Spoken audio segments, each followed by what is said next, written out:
I'm gonna say I crossed the border. Haven't we all? I used to be kind of embarrassed. Like people want to make you feel like you did something bad, but like I look back, I'm like, damn, I actually did the best thing, the best decision of my life. Like coming over here, honestly.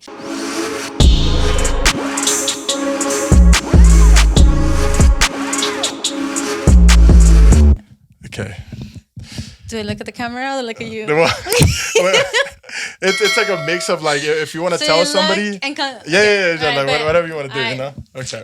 I might be hella smiling because I'm Let's shy. get into What's up, everybody? Welcome back to the Maikon show, the coolest show in the whole wide world. Today I have a special guest. She's a soccer player, entrepreneur. She loves the gym and she wants to tell her story. Without further ado, my guest, Nina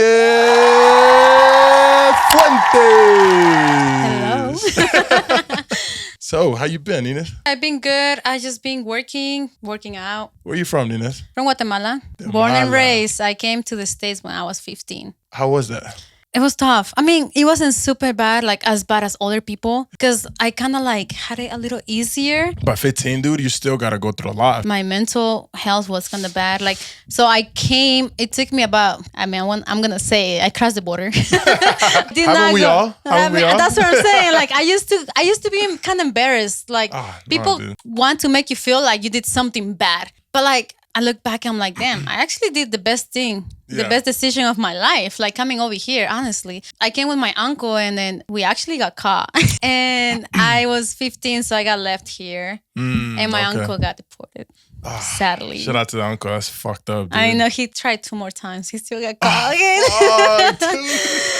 Damn. But he's good though. He's got a business out in Guatemala, so he's good. Okay, good. That's good. Yeah, so I came across the border and I'm just here. I crossed the border when I was 9 years old. To me, it was kind of, it was tough, like you said, mentally. I had my brother as well. So my brother used to cry a lot and I had to be strong for him. Yeah. So later on in life, I feel like I don't show emotion because I had to be the guy who doesn't show emotion at such a young age. Were you older than him? Yeah. Oh, he was about 6 or 7 and I was 9. I would just shut down and be like, okay, I gotta be strong for him. I gotta be strong for him. Nowadays, anybody that I love, I need to be strong for them. I need to be strong for them, So I feel like you don't even know it, but it builds a lot of trauma for the future. What do you think that journey taught you? When I first came here, then I went to high school, like I feel so intimidated by anyone because I feel like I had less just by not having like they call the papers. Yeah. In high school, I didn't really care much because I wasn't really working. You don't really need it. Yeah, you don't really need it. Exactly. But once I went to college, they're like, "Oh, so what's your social?" I'm like, what is that? Yeah. What's that?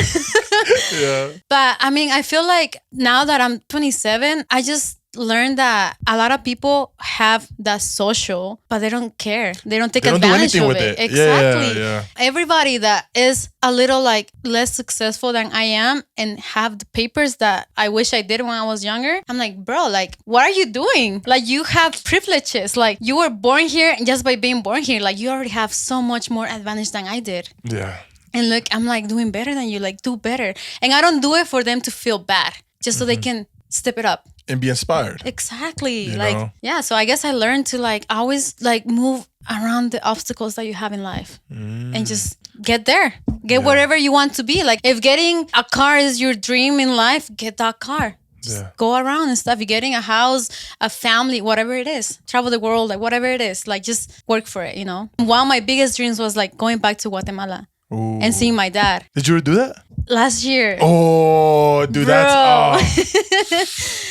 And you saw your dad. Yeah, so me and my dad had that connection because I'm my only child. So I was daddy's little girl, like, And then since my mom left when I was 8, so I was more close to my dad. I was like 10 years. I always told my dad, I promise you, I'm going to go see you. As soon as I was able to, I booked my flight. I was like, F everything else. Like I can get fired, but like that's my dad. Yeah. That's like one of my dreams that I accomplished. Dang. It might be really small, right? No, Just that's people, huge. There's a lot of people out there who really would love to just even see their loved ones at least for a second, but they can't. Exactly. Because it's impossible in certain situations. When I was growing up in my country, I would look at everybody else and they would just be doing nothing and just sitting or in their sofa. Family. Yeah, just there. They barely want to work. And I was just like, what the fuck is this? Like, I want something different. Since I was a little kid, I would always be like, oh, I don't belong here. I need to move out. And it happened. And aren't you happy that you did? No, yeah. For sure, yeah. The person that I became just being here, it's unmeasurable. You think different. Like you see that a lot of people are doing their thing and are doing so much better. And you know that in your country, you're not going to have that opportunity. And a lot of people here are like, oh, I mean, why are you even happy that you're here? I'm like, because, like, have you seen my country? Yeah.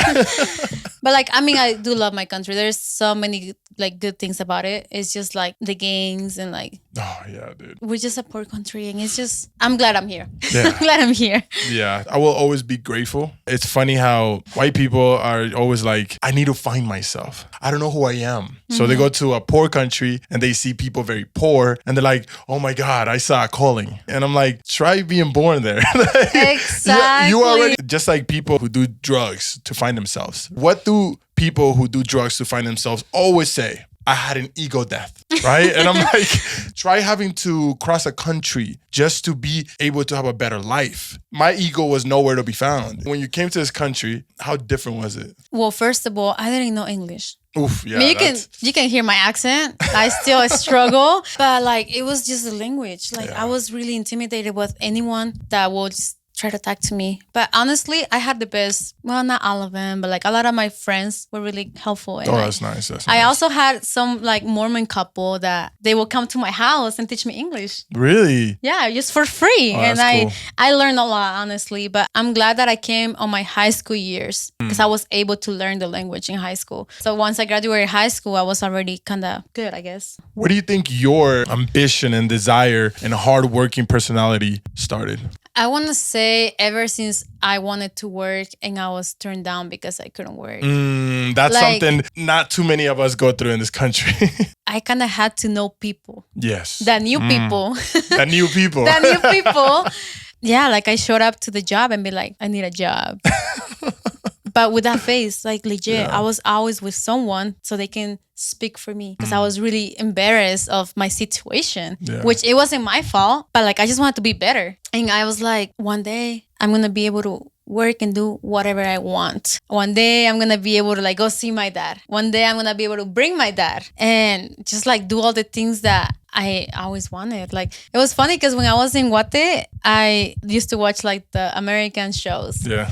Where they go to school here and they dress however they want to because we had a uniform. I don't know if you did. Yeah, we did. A uniform and it was so strict and like the schools here, they let you go out whenever you want. Over there, they'll lock it. So I always watch TV and be like, dang, I want to go to college in like where my mom lives. I always wanted to live here and go through the things that people went through the TV shows, you know? Yeah. And once I came, I went to college. I lived in the dorms. So that was one of the dreams that came through, you know? Pretty small, right?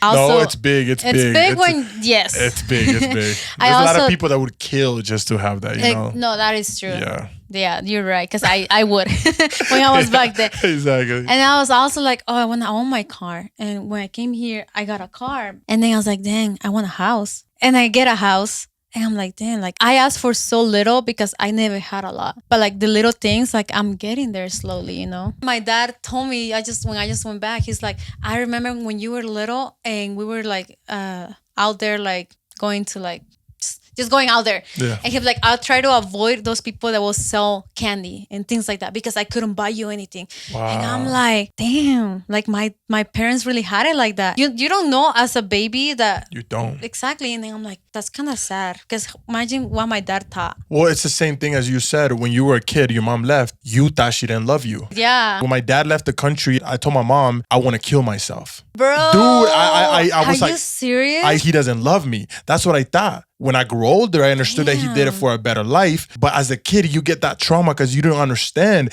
why is everybody leaving. My dad left. My mom left a month later. So I was like, what's going on? Nobody loves me. And I built this anger, dude. I was such a good kid. I was religious. I used to sing, alabaré, alabaré. You know what I'm saying? I used to sing at church. And all of a sudden, when that happened, something switched. I was mad. I would fight with my grandma. My grandma didn't want me there. And I would just fight with everybody. And I was pissed. And I had this pain that why don't my parents love me? And why did they leave me? Later on, I'm like, oh no, it wasn't because they hated me. It wasn't because they loved me. They wanted better. They wanted a better life, but they didn't take the time to just be like, hey. They just left. They just left. Yep. It's like, hey, this is what we're doing and I hope you feel better. Or even after, when I got to his country, if they would have just sat me down and be like, hey, I'm so sorry. This is why it happened. It will never happen again. I would have been like, whoa, thank you, Dad. That means so much. Oh, that's why you did it. But it took me like damn near 20 years to understand. Holy shit, my parents were just trying to do something good for me. They didn't not love me. It was just they were trying to give us a better life. Whenever I hear people saying that they try to take their lives, I'm like, but I mean, and I didn't even know the concept of it, right? I was what? I was just 6 years depressed old. and sad. And yeah, I didn't know what sadness was. I was 6 years old. I just knew that they left me and they hated me because you don't leave something if you love him. That's what I thought. Right. And I didn't even know the concept of killing yourself. Like, what? I would never do that. Back then, it felt so crazy that my world was crashing down.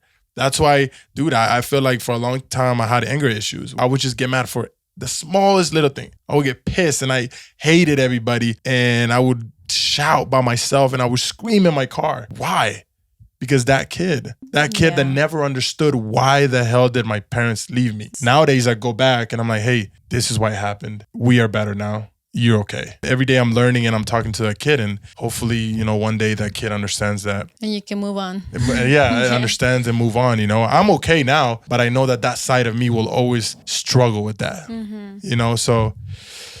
But yeah, dude, it's been a great time. Yeah, I got a lot of flashbacks, honestly. Oh, yeah. I was like you speaking, I was like, damn, kind of felt that way too. I feel you. Speaking facts, you know? Yes. No, but yeah, dude, I'm glad. Thank you for coming on the show. Yeah, thanks for the invitation. Oh yeah. So what do you got to tell the people? Where can they find you? My Instagram. Yeah, everything. TikTok. My Instagram.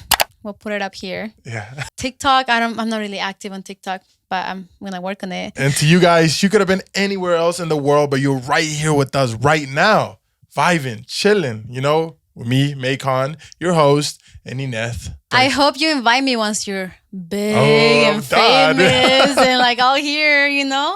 I hope you still come when you're big and famous and rich, you know? Okay, we'll see. Nah, but yeah, dude. And to you guys, thank you so much. I love you. And remember, as I always say, stop cheating on your girl. Stop cheating on your girl. Oh my God, dude. And girls, stop cheating on your mans. There's a lot of cheating going on right now. I know. That's why I'm single. Have you ever been cheated on? Yes. Oh Really? my God. That's another story, but that's going to be kind of long. But yes, I have. I've been played. How'd you deal with it? Kick him to the curb? No. See, that's the problem. You girls need to kick him to the curb. Make him understand. Make her understand. You know what I'm saying? Leave him. Yeah. Leave. Leave. Just leave. Trust me that there is someone better. Or even there is no one better. You are better. You're better. You're better. Leave that toxic Find shit. yourself. Yeah. Find yourself. Don't Stop cheat. it. Just Please. leave the person if you don't love him, but don't cheat. No. It's sad. It's sad. It hurts. Hopefully, hopefully life changes and people get better. Take care of each other. Be a better person to one another and love yourself. Love you guys. Peace out. Bye.